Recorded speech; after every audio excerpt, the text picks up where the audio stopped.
So today's topic is Venus, and I will spend some time talking about that energy in our birth chart and also maybe going through, hi, Dorina, maybe going through a little sign by sign and house by house, what that energy might express itself as in your person or your people, if you know where your significant other's Venus falls.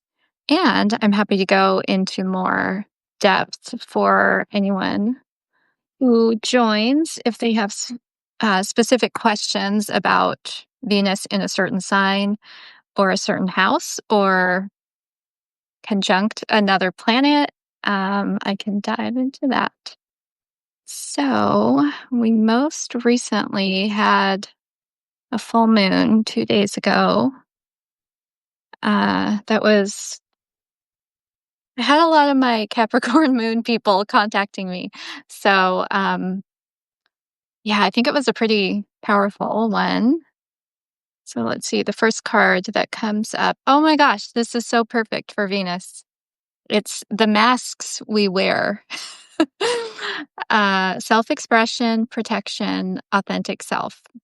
So why I say this is perfect for Venus, especially if you have Venus in Libra or Venus in the seventh house, probably Venus in the 10th house as well. Um, Venus loves harmony. And even if that means I have to hide what I'm really feeling inside because I'm afraid it's going to cause disharmony for the people I'm with or the situation I'm in. So what that can lead to is we habitually put on this mask um, over our authentic self, and we kind of just don't express ourselves until we know that it's safe to do so. And the problem is that habitual part, because then when we really, really need to express ourselves or be our authentic self, it's harder to access because we've habitually been putting that Venus mask over it.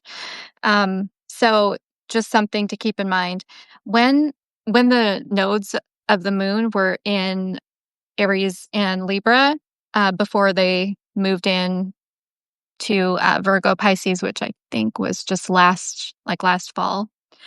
They were on that Libra Aries axis for a year and a half. That's how the nodes work. And it was really pushing us to look at where we are masking, who we've let into our inner circle, and have we totally betrayed ourselves with those people?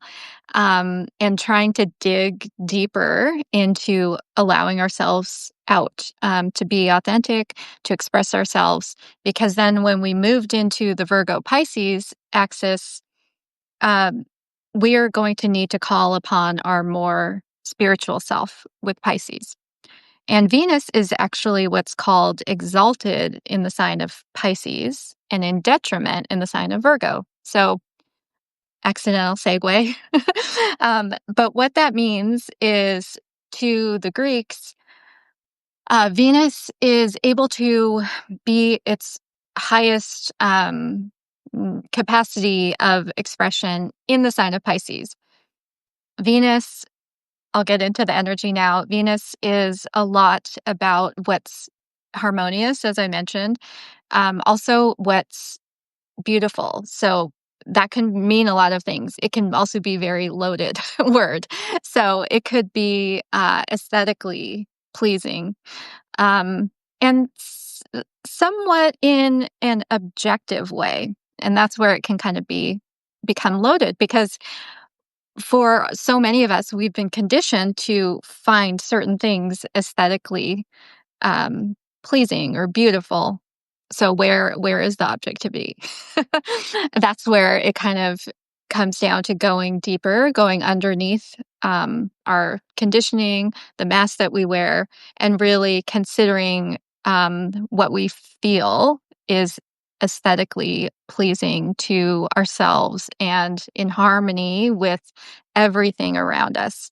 And so, Venus, another thing that it's associated with are the senses.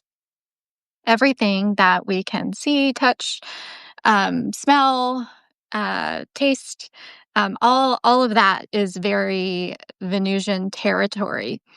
Um, and so Venus, which leads me into Venus's rulerships. It does, as I mentioned, Libra. That's one of the signs that Venus rules. It also rules Taurus, which is very much grounded in the material, in everything sensual.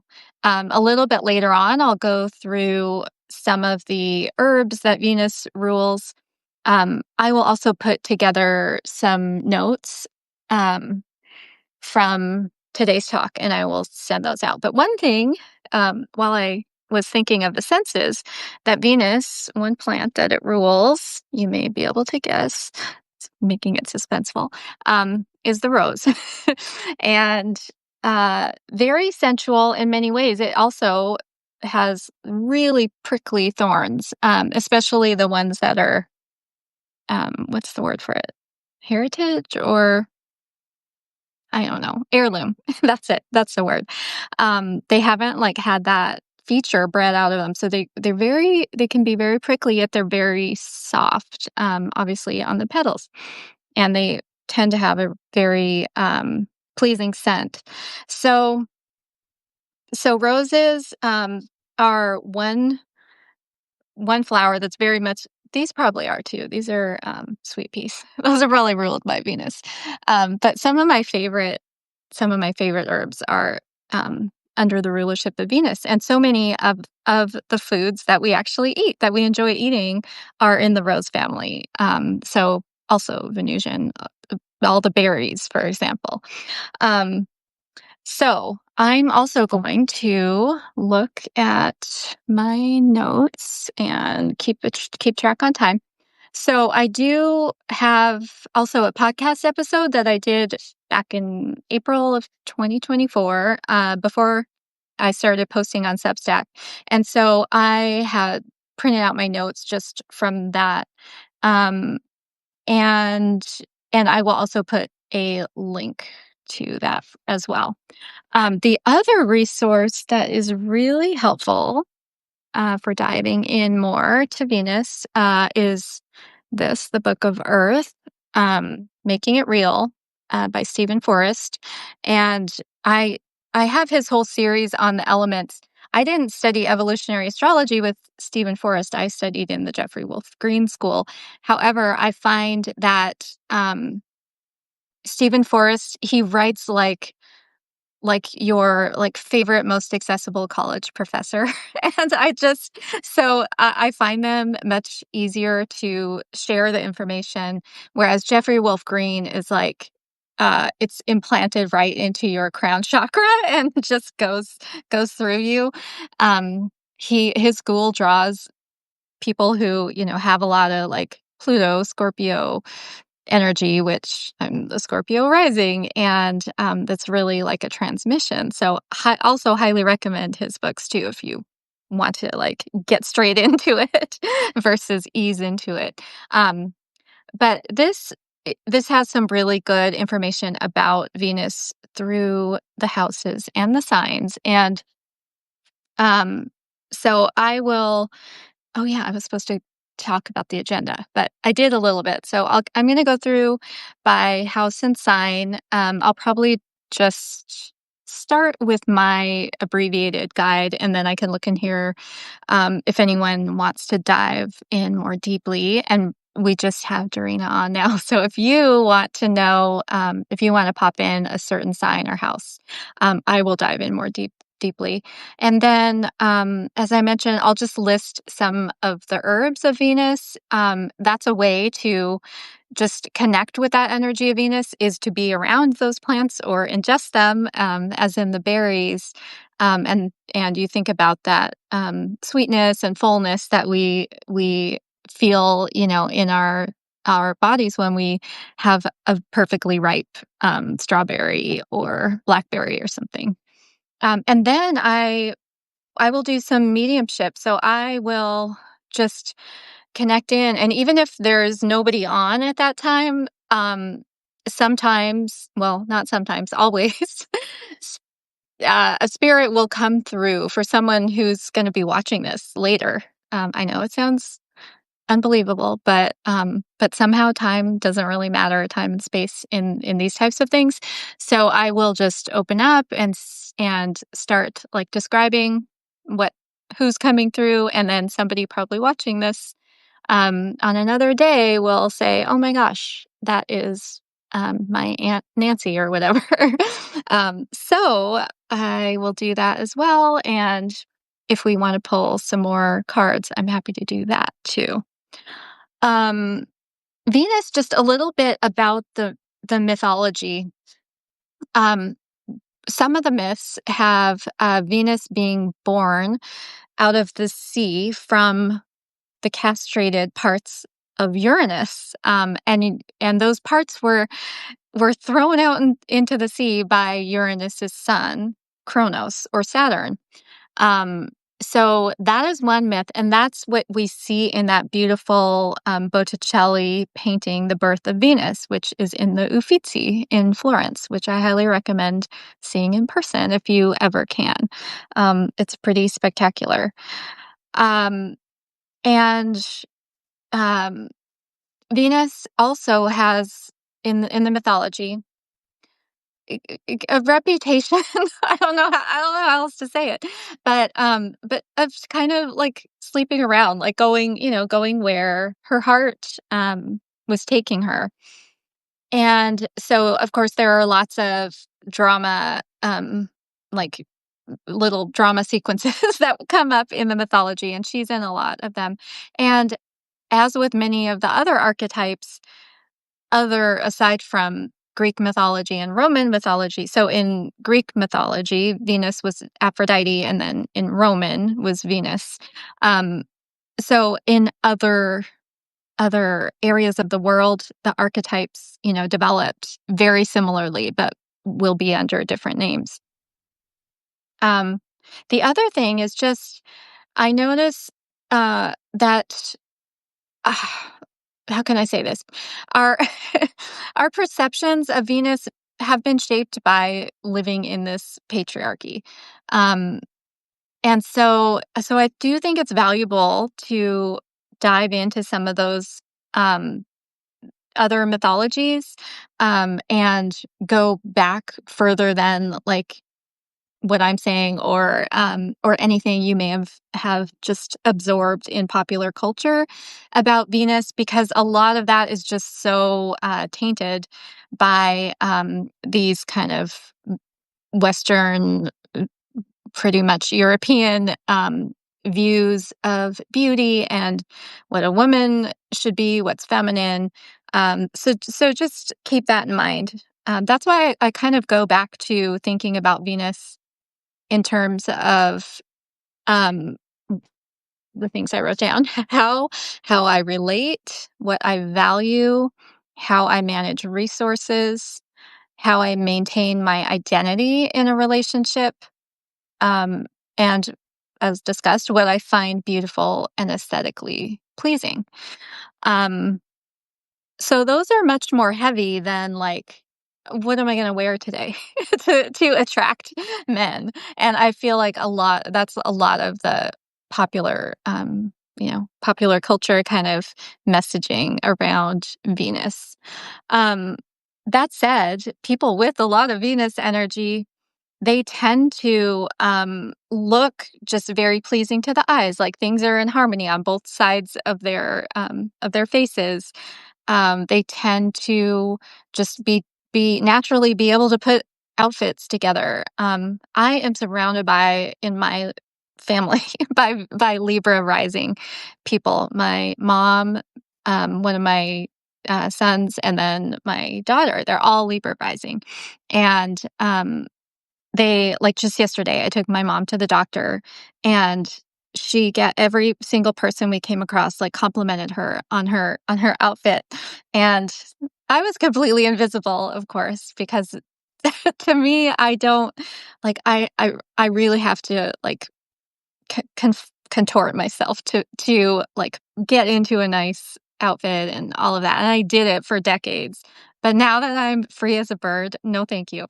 But my mom had this, like, all this, like, the jewelry matched, somehow picked up a color in her beautiful, like, tunic, and then the pants, like, picked up another color in the tunic, and even the doctor who's, like, you know, this older, like, 75-year-old, oncologist, even he, like, complimented her.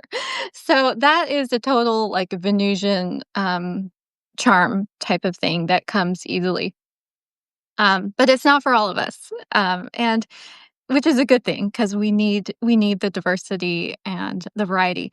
And also, in more recent years, as we astrologers correlate what's happening in the world with Venus's cycles, Venus has this amazing 8-year cycle of transits.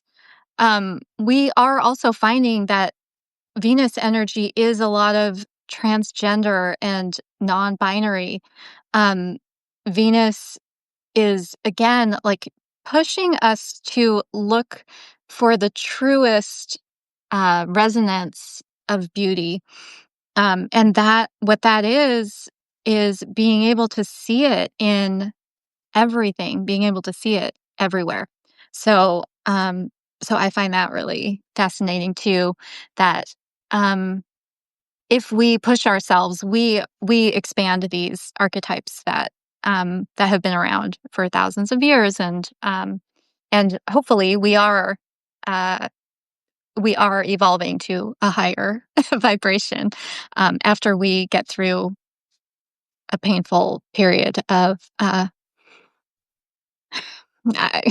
there are no words, but I trust that we will get there.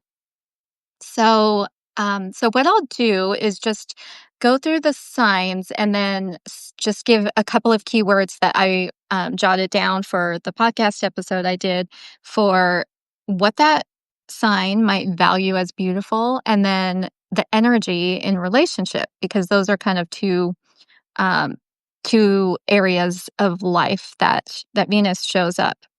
So in Aries, values as beautiful, immediacy, sleek, the energy in relationship, straightforward, efficient. Taurus, natural, soft, materially valuable, steady, leisurely energy. Gemini, variety, cleverness, and the energy is curious, open. Cancer values a stable structure, lasting. Those come across as very beautiful to Cancer Venuses, and the energy would be more like nurturing, protective. Leo values brightness, personification.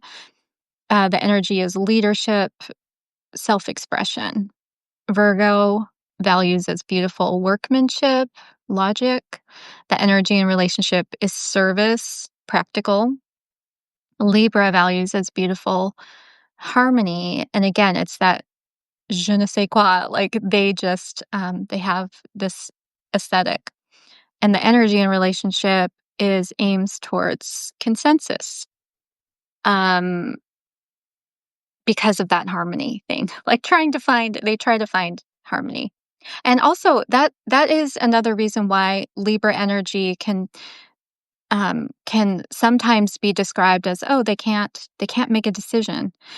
And it's because, they feel so much responsibility for harmony that they don't wanna mess it up for people, and so they really do kind of, agonize over making decisions, for that reason.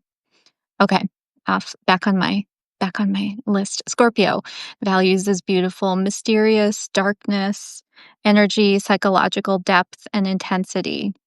Sagittarius, conceptual, opulent, energy and relationship, optimism, freedom. Capricorn values as beautiful usefulness, tradition, energy and relationship dedication. And I just put hashtag relationship goals. Aquarius values as beautiful, eccentric, unique energy and relationship, would be like a couple as kind of a separate entity. Pisces values as beautiful, blurred lines, spiritual, and the energy in relationship is idealism. So those are some in the sign by sign. Um, it also uh, it also corresponds to chakra 4, the heart chakra, which I meant to say earlier. And some of the body functions, I'm just throwing in random random notes now. The body functions are like basically keeping things balanced. So you'd see like hormone things, renal, the kidneys, circulatory veins comes from the same root word of Venus. And the key body parts would be like lungs, some of the sexual parts, the whole front of the body, lips, face, neck. Okay. So, oh, yay, Darina. Um, oh, both have Venus in Taurus, and then we have one in the 11th and one in ninth. Okay. I'm going to read through a little bit of this. So for Venus in Taurus, the underlying intimate agenda, um, it is, I keep my eye on the real prize for me, serenity of spirit. I want to feel genuine ease and comfort in my relationships. I'm not afraid of working on a relationship, but I never want to force anything to work. I prize naturalness. I trust my instincts. I'm looking for someone who helps me feel saner and more peaceful rather than crazier. And for the essential qualities in a natural partner, groundedness, reasonableness, one who prizes peace and takes no perverse joy in intimate drama, one who smells right, the kind of person cats, dogs, and horses seem to like. Um, and then it says, like, tools. My body is a powerful sensing instrument when it comes to finding natural partners. I always consult my inner animal before I commit to trusting someone. My mind can fool me, but my body never will. Um, oh, okay. I'm going to look at that. Venus and Aries next. Okay.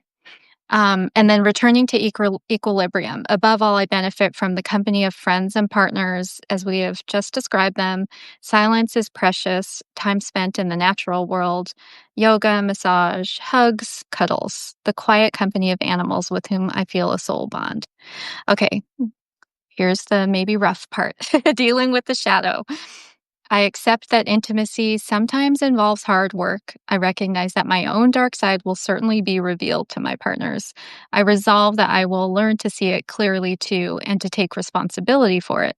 I avoid taking anyone for granted. I avoid deadening intimate ruts. Okay, so I'm going to go to Venus and Aries, and then I'll go to ninth house and 11th house.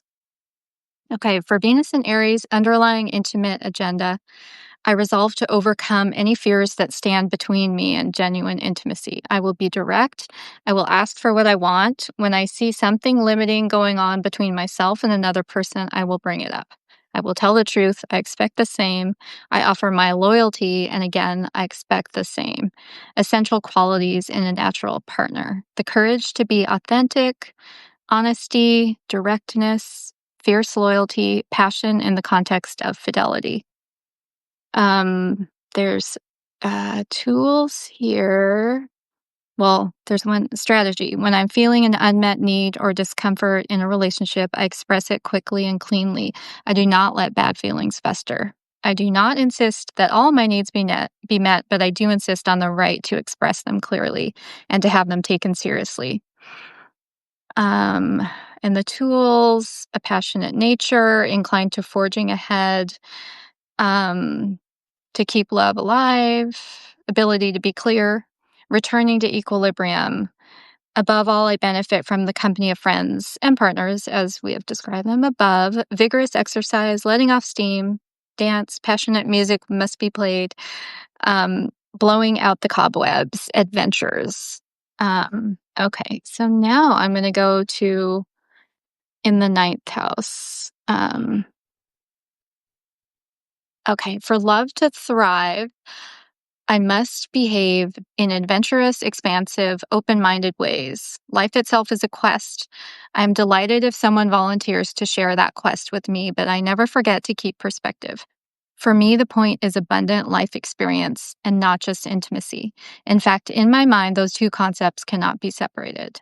Zealously, I strive to avoid the claustrophobia and predictability that always threatens the vitality of any long term committed relationship. We learn together, we travel together, we grow together. Or it is just not worth the trouble and the sacrifice. I am developing the ability to pack the experiences of many lifetimes into this one lifetime. Love is one of those experiences, but it is only real if it actually enhances and supports the rest of the package. Um, okay, that is. Oh, and then for ninth house Venus, what actions must I avoid or at least not overdo? The quest for love in principle is an idealistic one. Naturally, I think about what kind of partner would be perfect for me, but perfection is not something that humans ever actually find in this world. At some point, I must stop searching and I must make my stand with other human beings as imperfect as myself. Okay. And that, oh, okay, that's your placement, Dorina. Okay, so then in the 11th house, for love to thrive, I must behave in ways that prioritize reaching my own personal goals. Love is grand, but it can be a distraction. I need to constantly guard against having my own course through life derailed by partners and friends. Otherwise, resentments creep into my primary relationships. I am developing the ability to keep my eyes on the prize, even when someone else's needs must be factored into the calculations. All that having been said, with Venus in my 11th house, it is helpful to remember that building a happy long term relationship is, in fact, right near the top of any wise list of my natural aims. If I forget that or undervalue it, I have lost sight of what is truly important to me in the long run. I need to find the balance between human relationship and maintaining a relationship with my own dreams and aspirations. Um, and what actions must I avoid or at least not overdo? When love works out in a stable, committed way, one of its joys lies in simply planning and dreaming together. There's an uplifting and liberating alchemy that arises when two people jointly conspire to create a future they are both enthusiastic about sharing. That is indeed a gift from the universe, but I must be wary of letting it take us too far away from the present moment. Too much focus on tomorrow can pull our attention away from the here and now. And that is where love makes its moment to moment stand. I must be vigilant about not letting dreams about the future blind us to the slippery, ever changing, immediate realities generated by two souls in complicated embrace. So, so then, like, once you've looked at yourself and your partners or your friends or your child's placements, you can kind of synthesize. So I'll do that with both Venuses are in Taurus, and then one is in the ninth house and one is in the 11th house. So again, at its core, Taurus wants material stability and security. So they're not really going to be happy as, say, a partner to someone who's a traveling musician or actor, and they have to travel all over the place with that person. And oh, and I should say, like, before they make a lot of money, like they have to be on the tour bus with this person going, from Dubuque to like wherever the next city is. That relationship might not satisfy a Venus and Taurus because there's no stability or security.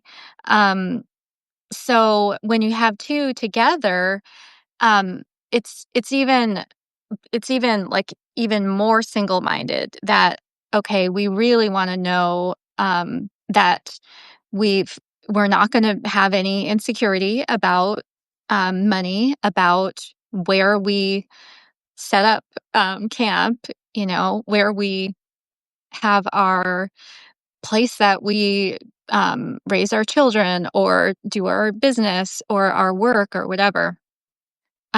So those things, and also ways to connect when you both have Venus and Taurus. Again, you're really into the senses. So like being out in nature or going to like have a really good meal, um, those things like both of you will love. Actually, both of my parents were Taurus suns, and man, did we go to a lot of, like, buffets at at hotels, like, when I was growing up. Because there's just there's an endless variety of stuff, to eat, and you can sit there for a long time and just go get another plate. So, I'm not, like, recommending that, but that does strike me as something very, like, Venus and Taurus, as well as just, like, being out and admiring, yeah, things in nature, using your senses. And then when you've got one in the ninth house, okay, that's a lot of Jupiter and Sagittarius energy. And what that is, it's like, I want to experience a lot of things in life. I want to expand all the things to do with Venus, like my relationships. I want to have like friends all over the place. I want to again have those experiences of like tasting food in different countries or different places.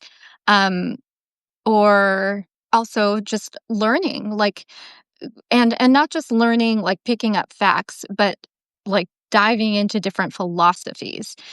Those are all very ninth house things. So then you're kind of layering that into one partner in the relationship is going to feel that like soul need for those things. And so you can already see like, oh, well, how does that work out with also the need for security and stability? So what that might look like is, oh, I'm going to just be taking more like training or education to expand kind of my philosophical wisdom, or I'm going to be when we are financially stable, have a home base, then I'm going to make sure that we go out and travel regularly because that's going to feed my need to experience a lot. And with the 11th house person, 11th house is a lot about groups and the future. And I know at first glance those things don't seem to line up, but when you think about it, the groups that you hang out in, they really become your future. And that's why all that research says like the five people that you spend the most time with are like showing you like who you are, and who you're going to be. um, so a lot of that like 11th house energy is like I might want to be like part of this, belong to this like country club or whatever, or I might want to be like have the latest technology so I can connect to other people, or just yeah, also just be able to be a little eccentric as well. It's another kind of 11th house theme is like, I'm not I don't really want to be a cookie cutter person. Like that's not beautiful to me. Being not I'm not me personally, but if I were 11th house Venus, like I like the eccentric. I think it's kind of cool. Like that's kind of that vibe. So again, so you can see how that might match up with the ninth house person, like in travel, like they could go to some little obscure museum or something, um, or they could do like a group thing, like a group tour, like a group like food walking tour or something somewhere. Like that might please both of them. So you can kind of see how once you know these, yeah, that's good. So Doreena's confirming they do travel well together. Yeah, yeah, just it's nice to know how we are or aren't like contributing to someone else's harmony. Um And then with the Venus in Aries, um, I wanna say, like, good luck, but, I'm just kidding, just kidding. Um, they, um again, like, you know where you stand in the relationship. They are not ones to, like, play relationship games. They're they tend to be very direct. Um, they also tend to be, they're so instinctive. So they're really instinctive about what they find beautiful and pleasing and what they find valuable. Like, it's gonna be not even intuitive, it's, like, body instinctive, even more so than Taurus. It's because it's Aries is fire, so it's, like, super rapid that it comes to them. Um, so and they're a cardinal energy, whereas Taurus is fixed. So the Venus in Aries, they're good at starting relationships. Like, again, they might have that instinct that I really need to know this person, have this person in my life. They're gonna initiate that. Um, and that's something that's a skill that they have.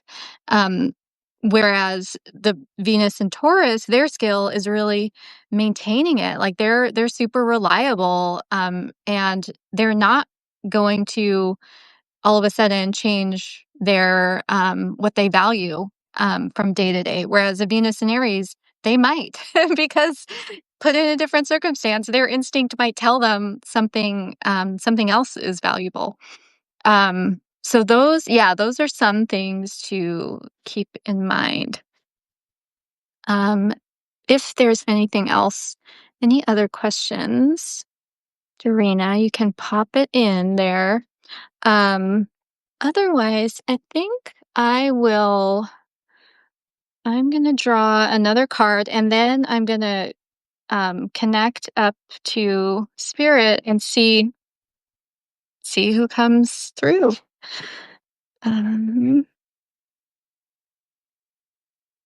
let's see here. Oh, the herbs. I forgot about the herbs, but I'll list those. I've already talked a little bit about that, with the rose family and berries, uh, roses being some of the favorites. And in general, with herbs of Venus, you're welcome, Trina. That was fun. I loved synthesizing on the fly. um, in general, with the herbs of Venus, they are things that are going to bring harmony in the body. So they're going to help correct maybe something that's maybe um, too dry, or maybe like it might be an antispasmodic, for example, something that's not in harmony because it keeps spasming. Um, so those will be kind of the properties of the herbs of Venus. Whereas, say the herbs of the moon are more like moistening and calming. So they always want to drive towards that. But the herbs of Venus are a little more nuanced in that they're helping the body to regain harmony. Um, okay, so let's see. This deck it's called the Ancient Stones Oracle. And the other was the Guides of the Hidden Realm. So let's see what we have here. Nothing is impossible. Open to the unexpected. You'll find a way. Okay. And it's this woman on her path um, to this source of light. Yeah, I feel like this is um, the maybe symbolic of some of the energy now that um, yeah, I was just talking with my mom yesterday about, like, all of the natural disasters and the man-made disasters.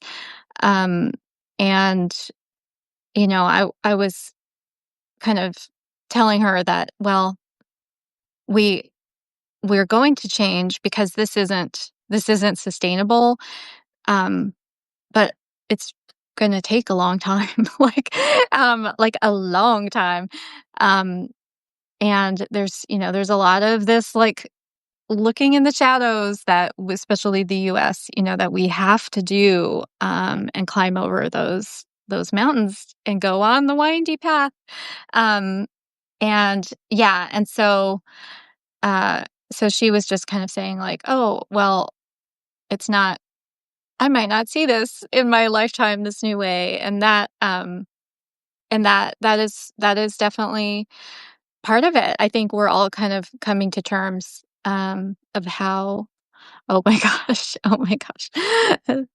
Mercury retrograde, we're in the shadow right now. It starts, I think, on the 17th. But yeah, so technology might be weird, but also, yeah, maybe I was going a little too deep, during that, and it wasn't I wasn't meant to. But, but yeah, I was just seeing kind of the energy right now, like, we are moving towards, a different way of being humans on this earth, but it's going to take a long time, so, yeah, so with that, let me just take a couple of deep breaths and just ask for anyone who is on the other side who would like to come through for the highest good of anyone present here now or listening, watching this in the future. Anyone who'd like to come through. So I'm getting a grandfather energy. I'm feeling it's on the maternal side. Um, what they're showing me, and sometimes my translation is like just showing me the archetype of grandfather, but they're showing me like a person who looks like Ben Franklin. Like he's showing me kind of like he's got a bald around the top and just some hair on the side. He's showing me, like, humble clothes, like suspenders, um, kind of like, has a belly. The age that he's showing me now is probably in the 60s. He's saying he died in his 80s. I don't know if that Dorina, you're the only one on live, but it could be for someone in the future. But if any of that resonates, I'm trying to he's talking about farming. Um that so this would be maybe for someone who's maybe maternal grandfather meets that description, maybe had a farm. Um yeah, I'm seeing like a tractor and like wheat. Um Kansas or Nebraska. Maybe. Um, oh, Dorina says her mom's dad was a farmer. Okay. Um, I'm getting like an N name or a K sound. Yeah. I'm really, I'm not very good with pulling names through, but let's see. Let me see what else he's showing me. He's showing me animals too.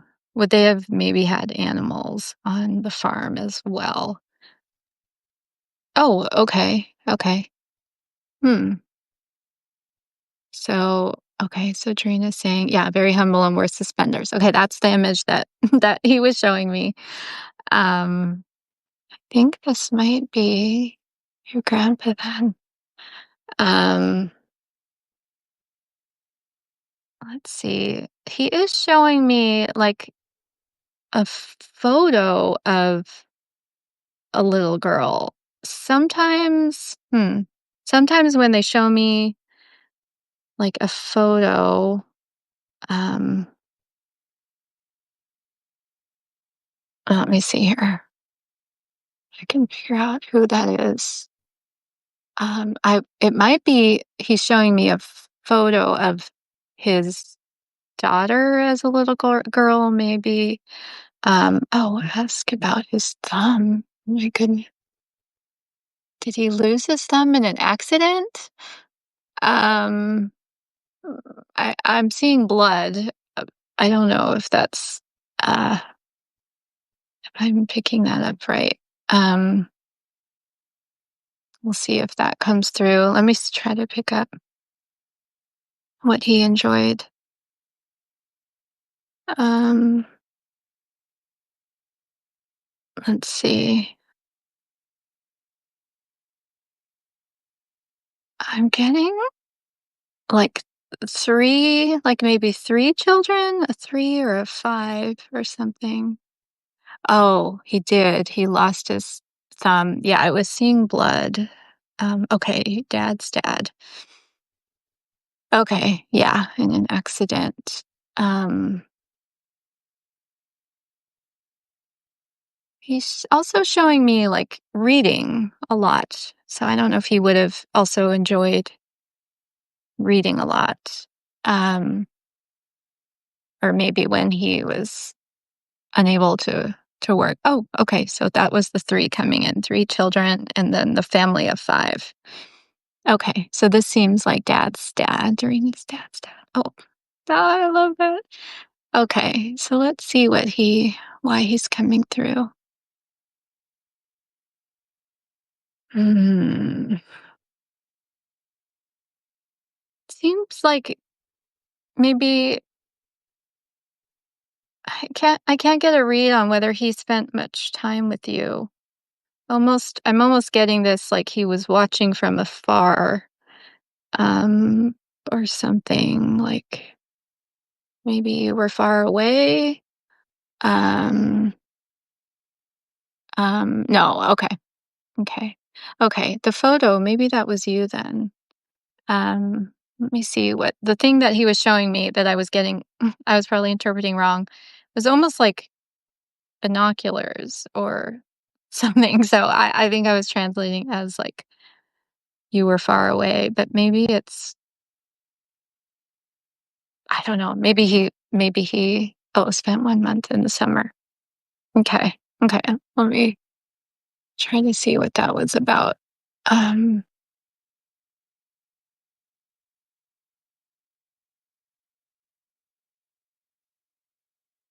yeah, he's still bringing in this like he was kind of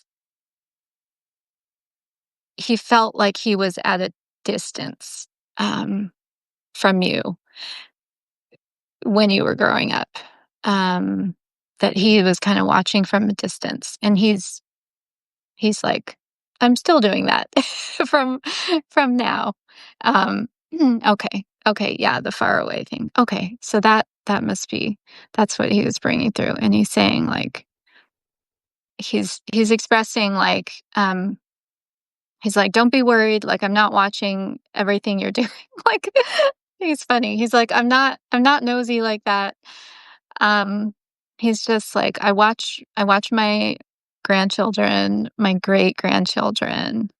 Um he says like oh that's one of the really cool things about being here on the other side.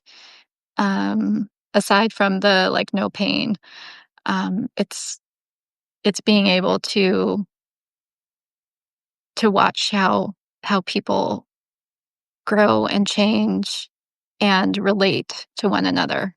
Oh, it's bringing in the Venus thing. um, okay, yeah, he's showing you as like a hub, um, in relationships.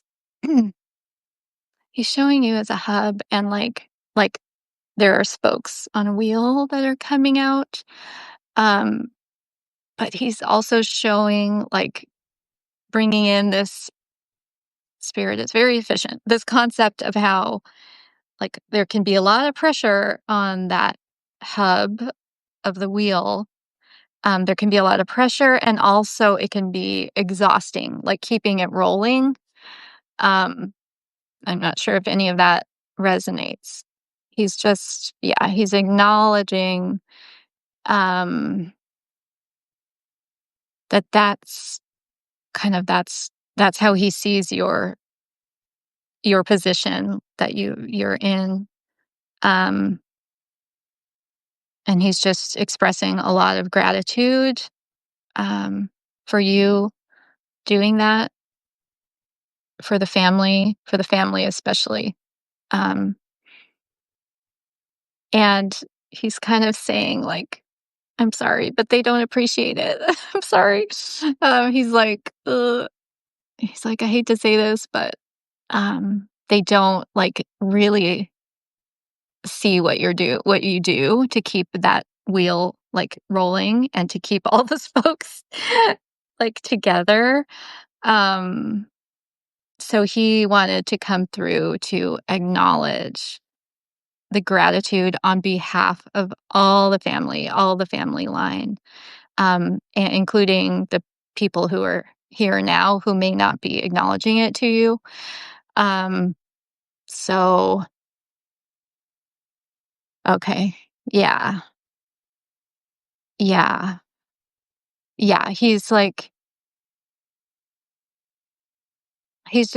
kind of saying like there will come a time when you, um, like you might step out of that role, um, and that's how it's meant to be.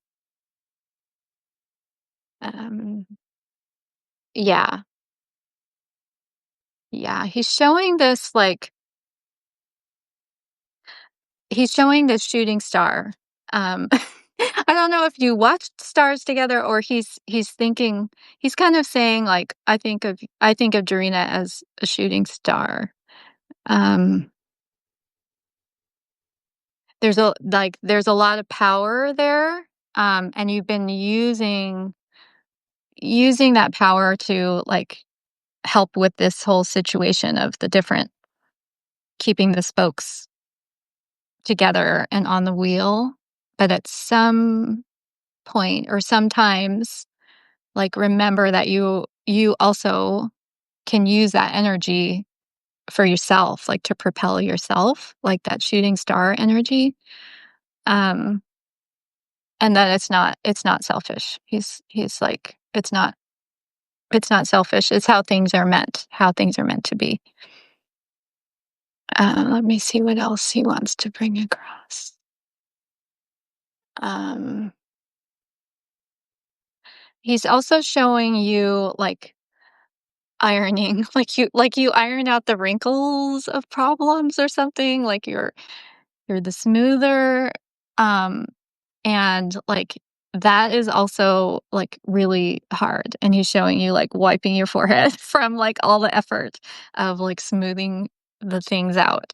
So he's like, "Also, remember, like, that's not, um you don't have to do all of that." Like, yes, when you feel like, um, it feels natural to you, but he's kinda bringing this thing in about there's gonna be more and more clothes piled up to iron, basically, that there can always be more problems to smooth out and just to use your discretion, um, about your focus.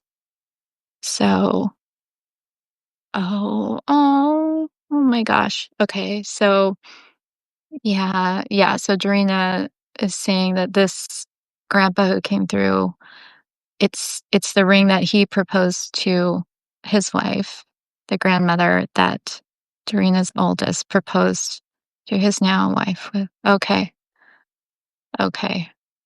Um, yeah, he's showing about I don't know, I'm getting another like an M name or something, but I'm not sure where that comes from. Um, yeah. Yeah, he's kind of saying that, like, despite this son having a lot of Aries, that he has also a lot of the humility in him. Um, okay, well, M upside down. With Walter. Okay. I don't know if I was kinda getting a female name with an M, but I'm not sure where that I'm not very good. But okay, okay, yeah, so Doreena's confirming this son has the humility in him even though he's got a lot of the Aries energy. So he's just saying, like, that will that will serve him well in his relationship. He's showing him, like, on one knee, like, proposing. I don't know if your son did that, but grandpa is, like, showing, so he was kind of watching this happen with pride. Um, yeah, and he wanted to bring that through, that he acknowledges, like, maybe he got some of that humility from this grandpa. So, oh gosh. Yeah. So he's just like, yeah, that's an event to celebrate is, is what he's showing. Okay. Well, I think that was it. He's kind of doing the wave. It was nice to have you, Grandpa Walter. Thank you for coming.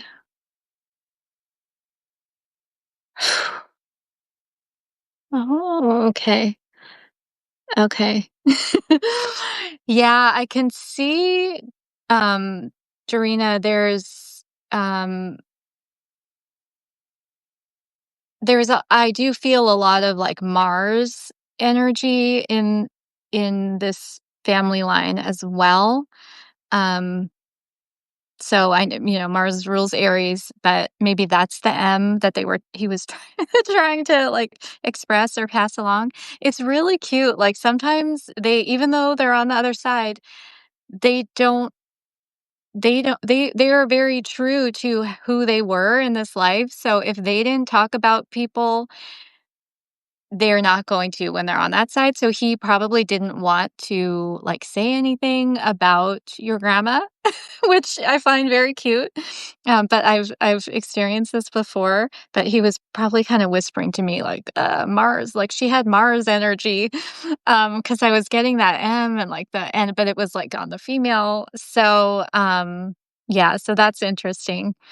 Um Yeah, okay, yeah. So, it's always nice when those, like, gentle souls come through. Um, and yeah, and he seemed very, like, settled in up there.